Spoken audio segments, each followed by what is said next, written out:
ng bayan, maasahan anumang panahon.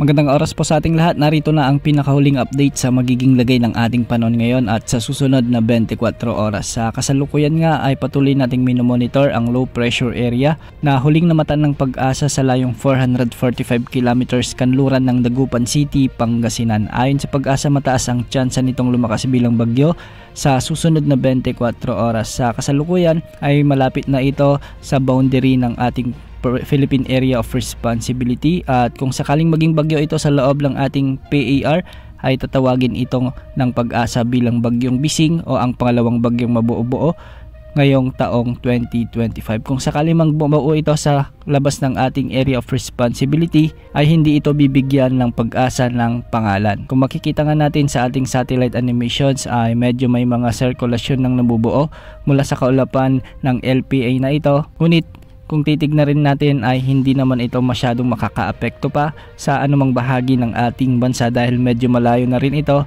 sa ating kalupaan. Samantala, southwest monsoon pa rin o habagat ang nagdadala ng maulap na kalangitan na may mga kalat-kalat na pagulan at pagkidlat-pagkulog sa probinsya ng Bataan, Zambales, sa may Palawan at sa Occidental Mindoro. Pinapayuhan natin ang mga kababayan natin dito sa banta ng flash floods o biglang pagbaha o pagguho ng lupa, lalo na kung may mga katamtaman at minsan ay malalakas na pag-ulan.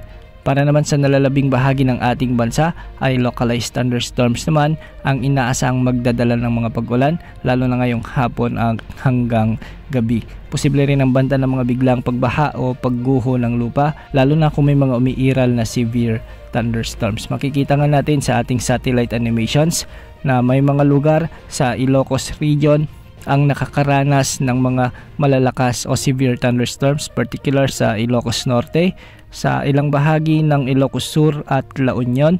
May mga pag-ulan din sa Cordillera Administrative Region, particular sa may Benguet, sa may Mountain Province at Nueva Vizcaya. Nitong panahon din ang inaasahan sa may Abra at ilang bahagi ng Apayao. Samantala, malalakas na pag-ulan naman ang inaasahan dulot ng thunderstorms ang malaking bahagi ng Central Luzon sa may Tarlac, Bulacan, Nueva Ecija at ilang bahagi ng Pampanga. May mga pag-ulan din sa may Metro Manila, lalong-lalo na sa may Camanava, at ilang pag-ulan din sa Bicol Region, sa may Samar at Leyte Provinces. May mga pag-ulan din sa Negros Island Region, sa Panay Island, sa may northern at southern portions ng Cebu, at sa Mindanao naman may mga pag-ulan sa may Zamboanga Peninsula, Northern Mindanao at sa may Davao Region. Sa mga susunod na araw ay posibleng mas lumakas pa ang pagbugso ng habagat na siyang magdadala ng mga malalakas na pag-ulan at posible ang banta ng mga pagbaha o pagguho ng lupa, lalong-lalo na sa kanlurang bahagi ng ating kapuluan.